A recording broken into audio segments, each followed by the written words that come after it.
Selamat pagi Bu, silakan masuk. Silakan duduk Ibu, baik Ibu. Mama datang dengan siapa tadi? Datang sendiri.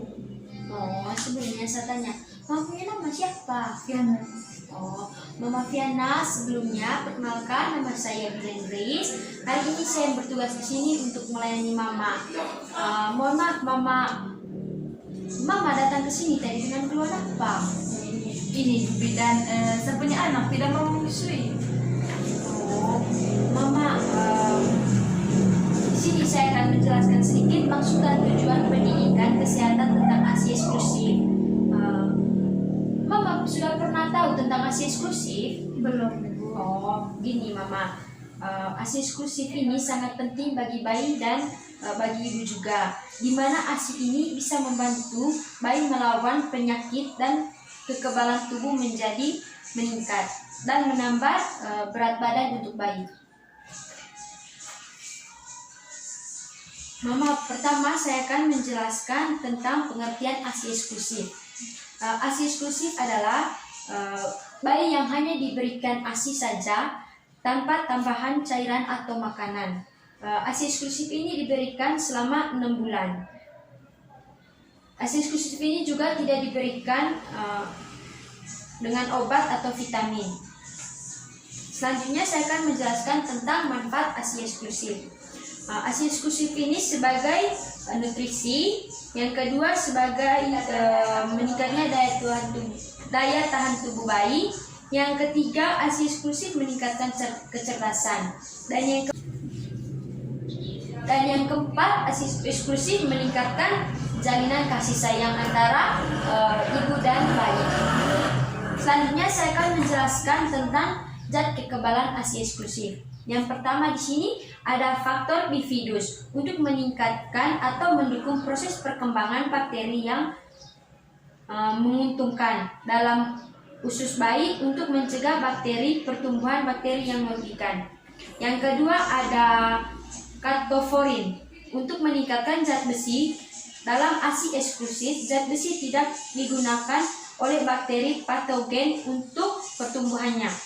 Yang ketiga ada anti alergi. Yang keempat mengandung zat antivirus poropi.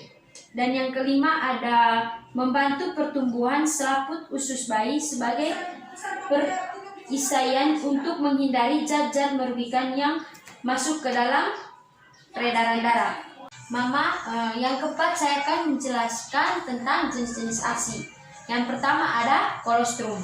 Di kolostrum ini A merupakan cairan yang pertama kali keluar, kental dengan berwarna kekuning-kuningan dibanding susu matur. B disekresi hari 1 sampai ke 3. Bila dipanaskan akan mengumpal, sedangkan ASI matur tidak. Yang ke-C merupakan pencahar yang ideal untuk membersihkan mekonium dari usus bayi yang baru lahir dan mempersiapkan saluran pencernaan makanan bayi bagi makanan yang akan datang. Yang ke-D lebih banyak mengandung karbohidrat, protein, mineral, antibodi, dan memberikan perlindungan bagi bayi sampai umur 6 bulan dibandingkan dengan ASI matur. Yang ke-B, ASI masa peralihan. Yang ke-A merupakan ASI peralihan dari kolostrum sampai menjadi ASI yang matur. B, diskresi dari hari ke-4 sampai hari ke-10. Yang ke-C, kadar protein makin rendah, sedangkan kadar karbohidrat dan lemak semakin meningkat atau meninggi. Dalam volume juga semakin meningkat. Yang ketiga, ASI matur. Yang pertama merupakan ASI yang diskresi pada hari ke-10 dan seterusnya, komplikasi relatif kontan. Ke-B merupakan cairan berwarna putih kekuning-kuningan yang diakibatkan warna dari Ca, casein, robelatin, dan karton yang terdapat di dalamnya. Yang ke-C tidak mengumpal jika dipanaskan. Itu tadi beda dengan ASI eksklusif. ASI eksklusif tadi jika didinginkan akan mengumpal, sedangkan ASI matur tidak mengumpal jika dipanaskan. Yang kedua, terjadinya antimikrobial faktor antara lain ada antibodi atau kekebalan terhadap infeksi. Yang kedua, habis itu protein dan hormon-hormon. Selanjutnya saya akan menjelaskan cara memperbanyak ASI. Yang pertama di sini menyusui setiap 2 jam selama 10 sampai 15 menit di setiap payudara. B. Membangunkan bayi, buka baju atau gendongan yang membuat rasa gerak. Duduklah selama menyusui. Ketika mama menyusui bayi, di situ tidak boleh tidur, tidak boleh sambil berdiri. Saat menyusui itu harus dalam keadaan duduk. Yang C, pastikan bayi menyusui dengan posisi yang baik atau menempel pada ibunya dan menelan secara aktif. Yang D, susui bayi di tempat yang tenang, nyaman dan minumlah setiap kali menyusui. Yang D, tidur bersebelahan atau dekat dengan bayi. Yang E, ibu mengatakan istirahat atau minum. Ibu meningkatkan istirahat atau minum.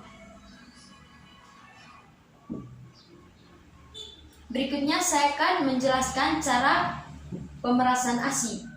Di sini mama kalau cara pemerasan ASI, yang pertama pengeluaran ASI dengan tangan, yang kedua pengeluaran ASI dengan pompa. Selanjutnya saya akan menjelaskan cara menyimpan ASI.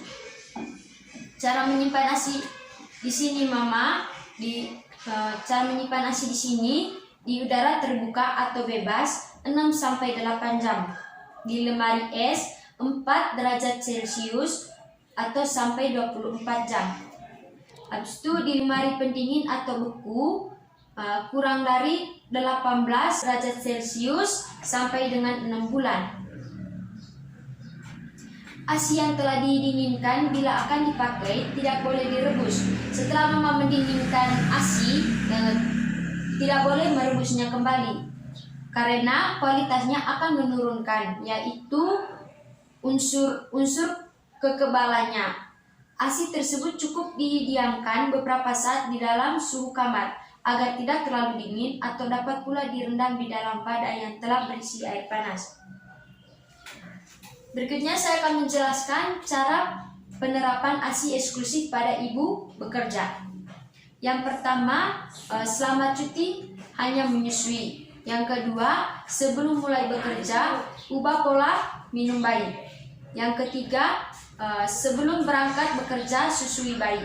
Yang keempat, selama di kantor, perah ASI setiap 3-4 jam.